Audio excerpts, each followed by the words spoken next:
വെറും 2 മാസം കൊണ്ട് ചെറുക്കൻ്റെ സ്ട്രെങ്ത് റോക്കറ്റ് പോലെ. പക്ഷേ എന്നാലും എന്നെ തോപ്പിക്കാനൊന്നും പറ്റിയില്ല.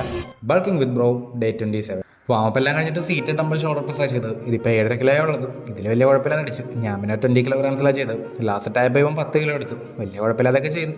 ഞാൻ പിന്നെ ലാസ്റ്റ് 25 കിലോഗ്രാംസ് എടുത്ത് കുറച്ച് പാട് വിട്ട് ഒരു സപ്പോർട്ടിന് വേണ്ടി ഞാൻ എൻ്റെ ബഡീനെ വെറുതെ നിർത്തി. പിന്നെ ഞങ്ങൾ ഇത് ബൈസെപ് കേൾസ് ആണ്, സാധാരണ ബൈസെപ് കേൾസ്. ഇതിപ്പോൾ 10 കിലോ ഉള്ളത്. കുഴപ്പമില്ല, അടിച്ച്. പിന്നെ ഞാൻ ലാസ്റ്റ് സെറ്റ് 20 കിലോഗ്രാംസിലാണ് ചെയ്തത്. ലാസ്റ്റത്തെ റെപ്സൊക്കെ ആയപ്പോഴേക്കും ഒരിടത്ത് വെച്ച് സ്റ്റക്കായിപ്പോയി.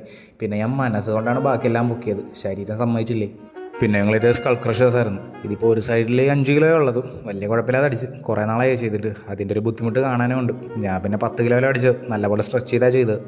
ലാസ്റ്റ് ആയപ്പോഴേക്കും അവൻ 7.5 കിലോ ഇട്ടു. വലിയ കുഴപ്പമില്ലാതെ ചെയ്തു. ഞാൻ പിന്നെ 17.5 കിലോ ഇട്ട്. കുറേ നാളായതുകൊണ്ട് കുറച്ച് പാട് പെട്ട് ഞാൻ. പിന്നെ ഞങ്ങൾ 3 സെറ്റ്സ് ഫെയിലിയർ വരെ ലാറ്ററൈസ് ചെയ്തു. ഇതിപ്പോൾ എൻ്റെ 10 കിലോഗ്രാംസ് ആണ്, ലാസ്റ്റ് സെറ്റാണ്. പിന്നെ ഞങ്ങളിത് ഹാമർ കേൾസ് ആയിരുന്നു. അതുകൂടി ചെയ്തപ്പോൾ ചെറുക്കൻ്റെ കൈ വല്ലാണ്ടങ്ങ് പമ്പായിപ്പോയി.